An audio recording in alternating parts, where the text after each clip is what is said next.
अस्सलाम वालेकुम जी, आपका होस्ट सईद अहमद अली जद आपकी खिदमत। हमारा यूट्यूब और फेसबुक चैनल यह है पाकिस्तान देख रहे हैं।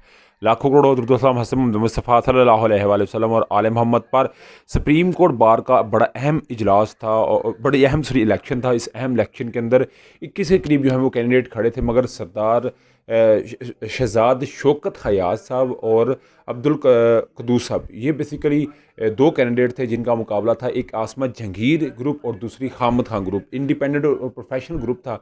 बेसिकली लास्ट टाइम आबद ज़ुबैरी साहब थे, ये हामिद खान ग्रुप था। यानी कि हामिद खान ग्रुप से मुराद है कि तहरीक इंसाफ ग्रुप था, और दूसरी साइड पे आसमत जहांगीर से मुराद है कि आज़म नज़ीर तारड़, आसन भून जो कि साहबका सदर भी रह चुके हैं, और आसमत जहांगीर जो है साहबा ग्रुप है। वो डेफिनेटली बड़ा कांटे का मुकाबला था, और इस कांटे के मुकाबले में मैंने आपको पहले बताया था कि 3,000 तकरीबन 4,000 के करीब पूरे पाकिस्तान से इसमें जो है सुप्रीम कोर्ट के जो वकला हैं वो अपने हक दही रही इस्तेमाल कर रहे थे। और इसमें बाकायदा तौर के ऊपर जो शहजाद शौकत हयात साहब हैं, उन्होंने एक कामयाबी हासिल की है। यानी कि आसमा जहांगीर ग्रुप कामयाब पाया है। आज़म नज़ीर तारड़ और एहसन बून इसमें उन्होंने कामयाबी हासिल की और बड़ी वाज़ेह तरीके से कामयाबी हासिल की है। और डेफिनेटली हामिद खान ग्रुप यानी कि तहरीक इंसाफ को इसमें जो है वो शिकस्त हुई है। तो डेफिनेटली जब शिकस्त हुई है तो ये इस चीज़ की पोर्ट्रेट कर रहा है, इस चीज़ को बता रहा है कि आइंदा की हुकूमत जो है वो डेफिनेटली फिर नून लीग की है। और क्योंकि या मैंने आपको बार बार ये बात बताई थी, अभी इनका किरदार बड़ा अहम होगा सुप्रीम जुडिशल काउंसिल में, इनका किरदार बड़ा होगा पाकिस्तान बार काउंसिल में, सुप्रीम कोर्ट के अंदर।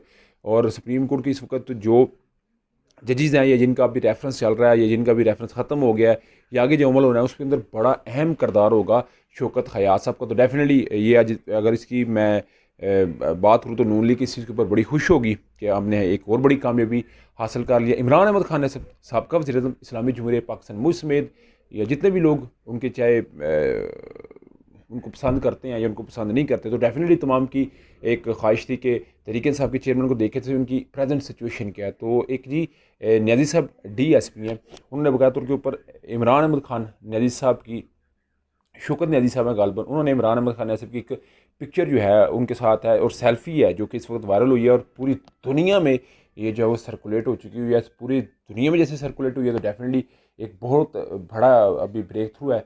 और ये याद रखिएगा तहरीक इंसाफ के चेयरमैन की वो पिक्चर है कि जिसको मेरा ख्याल पोर्ट्रेट करना भी नहीं देखो चाहता और ना उन्हें दिखाना चाहता था। तो अभी उस DSP के साथ न्याजी साहब के साथ क्या होगा वो एक अलग बात है, मगर लिखने वाले ये कहते हैं कि खान साहब भी न्याजी थे, वो भी न्याजी थे, तो उसने अपना न्याजी होने का हक अदा कर दिया। मगर उस DSP का क्या होगा, एक बड़ा सवाल होगा। मगर तहरीक इंसाफ के चेयरमैन उसी तरह ही हैं जैसे वो बिल्कुल ज़मान पार्क बनी गाला या किसी मामला के अंदर होते थे, तो वो कोई बात नहीं कि पता नहीं उनकी कोई तबीयत ख़राब हो गई है, कोई सेहत ख़राब हो गया, ऐसी कोई बात भी इस वक्त तक नज़र नहीं आ रही।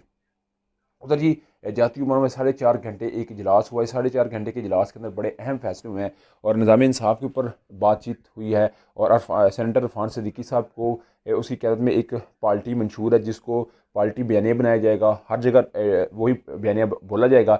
MP और MNA के लिए बाकायदा इलेक्शन की कल से ही जो है वो फरिश्ते मांग के उनको जो टिकटों का अमल है वो भी शुरू कर दिया जाएगा। तो नज़र आ रहा है कि मुस्लिम लीग नून को बाकायदा तौर के ऊपर खेलने का एक ज़बरदस्त मौका दिया जा रहा है, और जिसको कैच करने के लिए नून लीग हर सूरत जाएगी और हर सूरत पहुँचेगी। और 4.5 घंटे के इजलास में 2 साबका वज़ीर-ए-आज़म हमजा और मरियम थे, और डेफिनेटली फिर आप समझ सकते हैं कि इनकी पुष्ट पे कौन है और करवा कौन रहा है, ये भी आप समझ सकते हैं। उधर जी तहरीक इंसाफ को एक बहुत बड़ा लॉस, गुलाम सरवर साहब चौधरी निसार अली खान साहब को हरा के आए थे, उन्होंने तहरीक इस्तेकाम में पाकिस्तान पार्टी को ज्वाइन कर लिया है। अलीम खान जहांगीर और ओन चौधरी से मुलाकात के बाद इनका फैसला है, तो कितना को अहम होगा तो ये तो वक्त ही बताएगा, मगर तहरीक इंसाफ के लिए एक बहुत बड़ा धचका है। रमज़ान शुगर मिल में जी शहबाज शरीफ और हमजा शहबाज को नोटिस जारी कर दिया गया है। अली जुल्करनैन अमान जो कि नैब ट्रायल कोर्ट के जज हैं, उन्होंने 29 नवंबर को तलब कर लिया। ये एक सिर्फ तलबी होगी क्योंकि एक्शन भी हो गया। आपके समझता मुझे लाजमी कमेंट बॉक्स में शेयर कीजिएगा। लाइक वीडियो पसंद है तो चैनल को लाइक सब्सक्राइब और दोस्तों शेयर कर लीजिए। नेक्स्ट तक के लिए होस्ट को जैदी अल्लाह का हमिला। अस्सलाम वालेकुम।